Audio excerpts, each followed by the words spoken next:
감사합니다. 하나님, 새 하루, 새 소망, 새 믿음으로 시작시켜 주시니 감사합니다. 말씀과 기도로 시작 주시니 하루 가운데 주어지는 모든 것들이 온전히 주의 기쁨과 영광 되게 하시고, 기도로 주의 뜻을 분별하게 하시며, 말씀으로 어떤 삶의 현실이 주어져도 넉넉하게 믿음으로 승리하게 하여 주시옵소서. 예수 그리스도의 이름으로 기도드리옵나이다. 아멘. 여호수아 11장 16절에서 23절입니다. 여호수아가 이같이 그 온 땅 곧 산지와 온 네겝과 고센 온 땅과 평지와 아라바와 이스라엘 산지와 평지를 점령하였으니 곧 세일로 올라가는 한락산에서부터 헤르몬산 아래 레바논 골짜기의 바알가까지라. 그들의 왕들을 모두 잡아쳐 죽였으며 여호수아가 그 모든 왕들과 싸운 지가 오랫동안이라. 기브온 족속, 히위 족속 외에는 이스라엘 자손과 화친하는 성읍이 하나도 없고 이스라엘 자손이 싸워서 다 점령하였으니 그들의 마음이 완악하여 이스라엘을 대적하여 싸우러 온 것은 여호와께서 그리하게 하신 것이라. 그들을 진멸하여 바치게 하여 은혜를 입지 못하게 하시고 여호와께서 모세에게 명령하신 대로 그들을 멸하라 하심이었더라. 그때 여호수아가 가서 산지와 헤브론과 드빌과 아납과 유다 온 산지와 이스라엘의 온 산지에서 아낙 사람들을 멸절하고 그가 또 그들의 성읍들을 진멸하여 바쳤으므로 이스라엘 자손의 땅에는 아낙 사람들이 하나도 남지 아니하였고 가사와 가드와 아스도데만 남았더라. 이와 같이 여호수아가 여호와께서 모세에게 말씀하신 대로 그 온 땅을 점령하여 이스라엘 지파의 구분에 따라 기업으로 주매 그 땅에 전쟁이 그쳤더라. 오늘 말씀을 보면 점령하였다, 모두 잡아 쳐 죽였으니, 그들을 진멸하였다, 멸절하였다, 하나도 남지 아니하였고 온 땅을 점령하여, 이런 말이 계속 나옵니다. 그리고 결론이 23절입니다. 어떻게 되죠? 그 땅에 전쟁이 그쳤더라. 그래서 그 땅에 전쟁이 그쳤더라. 얼마나 좋아요. 400년 노예, 40년 광야, 가나안에 들어가서 거의 5년간 싸운 겁니다. 전쟁이, 지긋지긋한 전쟁이 그쳤습니다. 근데 23절에 보면 이와 같이 여호수아가 여호와께서 모세에게 말씀하신 대로 그 온 땅을 점령하며, 여호수아도 대단한 거죠. 여호와께서 모세에게 말씀하신 거예요. 이스라엘 지파의 구분에 따라 기업으로 주매 그 땅에 전쟁이 그쳤더라. 하나님의 약속이 이루어졌다는 겁니다. 그러나 여호수아가 가나안 땅을 전부 점령한 것은 아닙니다. 전쟁이 다 그친 것도 아닙니다. 여호수아가 감당해야 하는 거기까지 다 했다 이런 겁니다. 여호수아 시대에 점령된 것은 요단강 서쪽의 반쪽 지역이었어요. 나머지 지역은 나중에 다윗 왕이 다윗 시대에 가서 정복을 끝내게 됩니다. 그렇지만 성경은 여호수아가 그 온 땅을 정복했다고 말합니다. 그 온 땅이란 뭡니까? 그것은 하나님께서 여호수아와 여호수아 세대의 이스라엘 백성들에게 점령하도록 명령하신 그 땅 전부를, 그곳 명령하신 거기까지 그 일을 제대로 잘 감당했다고 평가하고 계시는 겁니다. 하나님은 모세가 감당해야 할 과업 거기까지만 하게 하셨어요. 그리고 여호수아가 이제 감당해야 되는 거기까지 감당하게 하십니다. 나중에 다른 하나님이 세우는 지도자들을 통해 다른 일들을 이루셔야 할 것을 이루실 거예요. 하나님이 내게 맡기시는 거룩한 몫이 있습니다.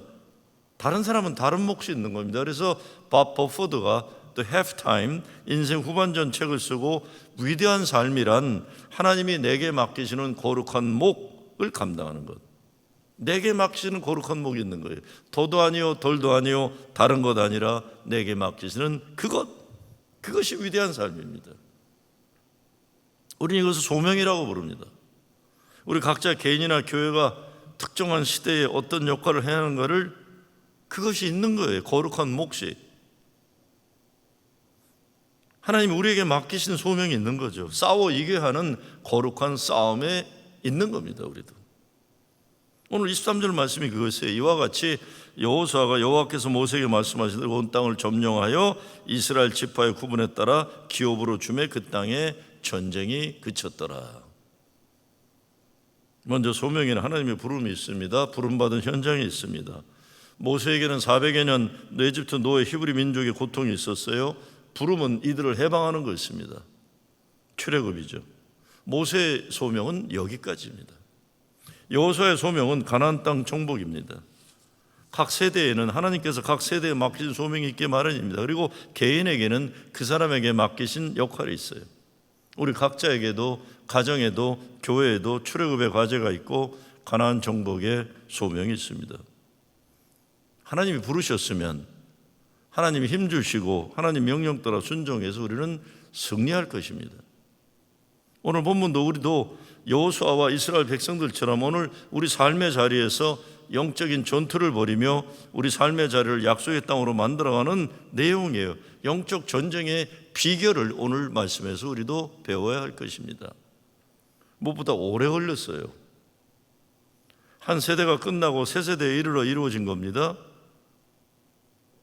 전 초등학교 다닐 때 어렸을 때 우리 선생님이 하셨던 말 기억나는 게 있어요.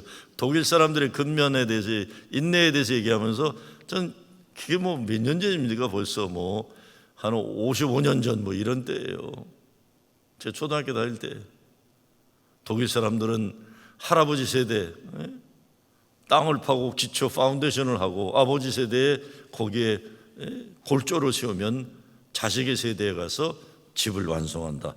최소한 3대에 걸쳐 짓는다. 그게 사실인지 아닌지 모르지만 뚝딱뚝딱 금방 짓는 게 아니라는 거예요.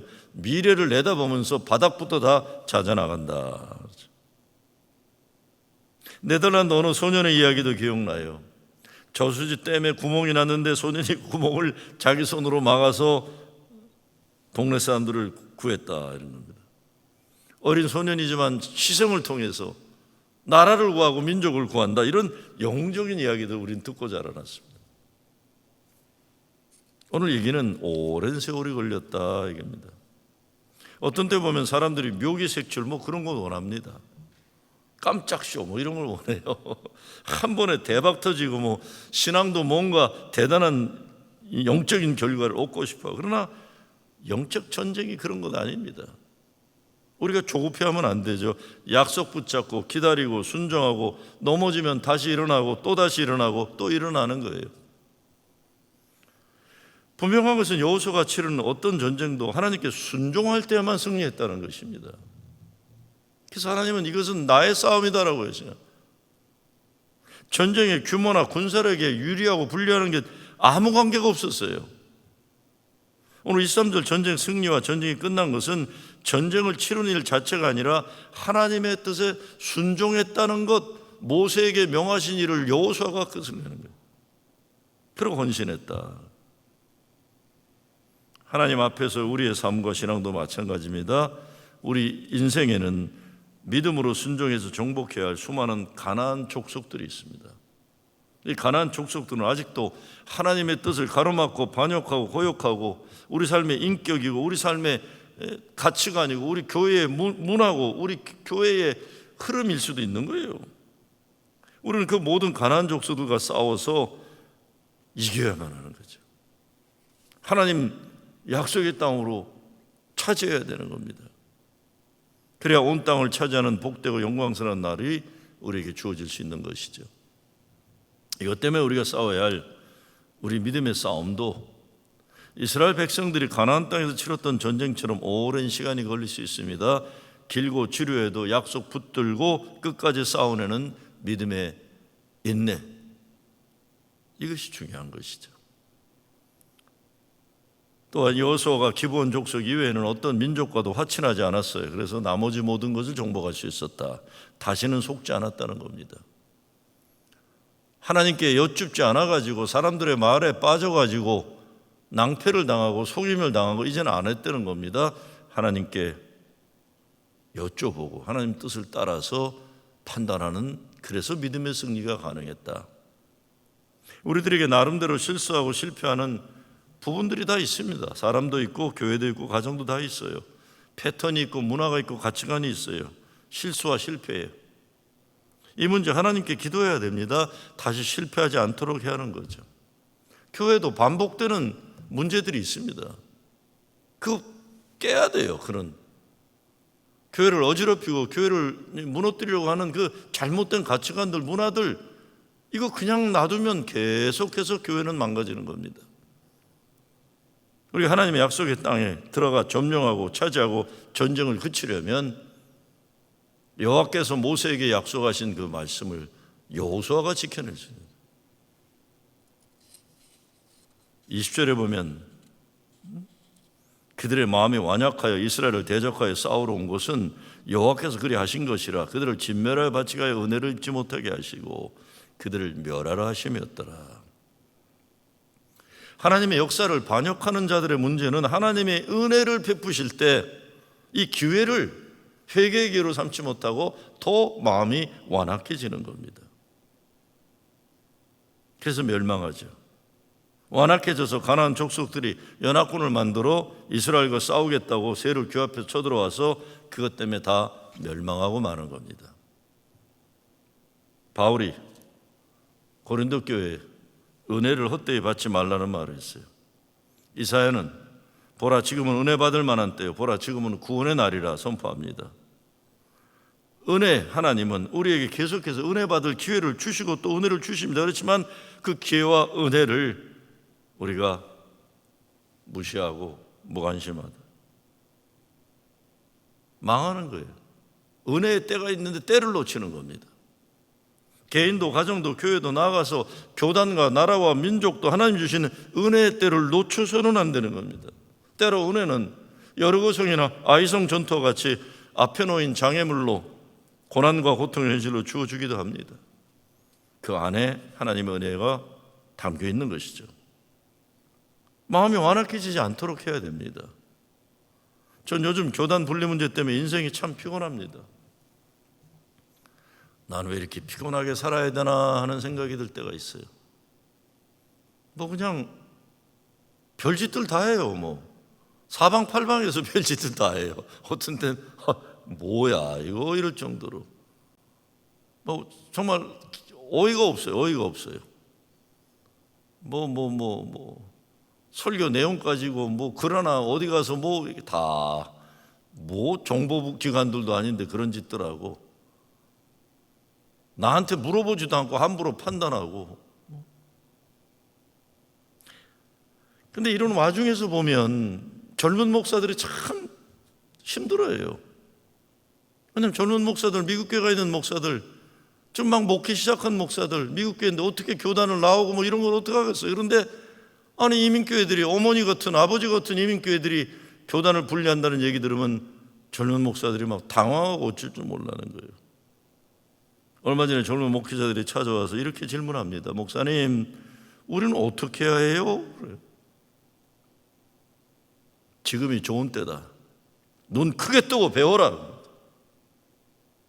지금이 목회 공부하기 좋은 때다. 눈 크게 뜨고 배워라. 배워. 아무것도 할 수 없을 때 눈 뜨고 배우는 거죠. 아, 이런 거구나 세상은. 목사는 이럴 때 어떻게 되는 거 배우고 세상은 어떻게 돌아가는지 배우고 그러면서 성숙해 가면 기회로 삼는 것이죠. 뭘 어떡하냐? 배움의 기회로 삼아라. 교단 분리 문제 때문에 이런저런 문제 제기를 하는 사람들이 저는 그럽니다. 끝까지 우리는 윈윈하는 길을 포기하지 말자. 상대방을 적군으로 대하지 말고 끝까지 선교의 파트너로 여기는 이거 놓치지 말자. 영적인 높은 고지를 우리는 지켜내자. 여러분, 은혜의 때에 완악해지면 멸망합니다. 저는 그건 누구나 다 마찬가지라고 봐요. 하나님의 뜻이 어딨냐를 봐서 은혜의 때에 은혜를 내고 구원의 때에 구원에 집중해야지 마음이 완악해져서 미워하거나 내 뜻대로 안 되면 쉽게 분노하거나 이거 하나님의 뜻 아닙니다. 하나님이 우리에게 약속하셨으면 그 약속 믿고 순종할 뿐이에요. 21절을 보면 여호수아가 아낙 자손을 모두 정복했다 그랬어요. 아낙 자손이 누굽니까? 거인들이에요. 거인들. 대표적인 아낙 자손이 다윗과 싸웠던 골리앗 장군이 아낙 자손이. 모세가 가나안 땅에 정탐꾼을 보냈을 때 그들이 모세에게 돌아와서 보고하는 내용이 뭡니까? 거기서 네피림 후손 아낙 자손의 거인들을 보았나니 우리는 스스로 보기에도 메뚜기 같으니 그들이 보기에도 그와 같았을 것이라. 아낙 자손이란 건 모세가 보낸 정탐꾼들이 자기를 메뚜기처럼 작게 만드는 두려움의 대상인 거인이었어요. 공포의 대상이었어요. 그런데요, 여호수아가 이 아낙 자손들을 상대로 전쟁을 벌였고 그들을 멸망시켰다는 겁니다. 참. 아낙 자손들을 보고 불평하고 두려움에 빠졌던 출애굽 1세대들 다 망했어요. 약속의 땅 못 갑니다. 오직 여호수아와 갈렙만이 하나님이 저들을 우리 손에 붙이면 저들은 우리 밥이라고 했던 믿음으로 가나안 땅을 가자고 했던 출애굽 1세에서 여호수아와 갈렙만이 가고 다 출애굽 2세들이 아낙 자손과의 전쟁에서 승리를 거두는 겁니다. 차이가 뭡니까? 믿음입니다. 믿음이 없으면 아낙 자손은 우리를 괴롭히는 두려움의 대상이지만 믿음이 있으면 다윗이 골리앗을 물리쳤던 것처럼 목표를 때리기 좋은 정확하게 맞출 수 있는 상대방 약점일 뿐입니다. 거인이라는 것은 보기에 따라 거인이기 때문에 뛰지를 못해요. 거인이기 때문에 공격을 하면 맞을 때가 많아요. 다윗은 조그마지만 빠르고 신속하고 움직일 수 있는 거예요. 메뚜기가 거인을 무너뜨리는 역사가 여호수아와 출애굽 2세들의 믿음을 통해 이루어진 겁니다. 여러분, 우리에게 맡겨진 거룩한 몫이 있습니다. 우리 모두가 인생을 살아가면서 가정도 교회도 우리 개인도 우리를 두렵게 하는 거인들이 있어요. 그런데 아낙 자손을 물리쳤더라. 믿음으로. 우리가 영적인 전쟁에서 승리해야 합니다. 그래야 가정과 교회를 지켜낼 수 있습니다. 믿음의 싸움을 잘 싸워서 하나님의 약속의 땅을 차지하는 여러분 되시길 주의 이름으로 축원합니다. 주님 감사합니다. 전쟁이 그쳤습니다. 여호와께서 모세에게 명령하신 대로 여호수아가 전쟁을 승리로 이끌고 끝냈습니다. 하나님, 우리도 이겨내야 할 전쟁이 있습니다. 끝내게 하여 주시옵소서. 오직 믿음으로 거룩한 소명 붙잡고 하나님의 역사에 쓰임받게 하여 주시옵소서. 예수 그리스도 이름으로 기도드리옵나이다. 아멘.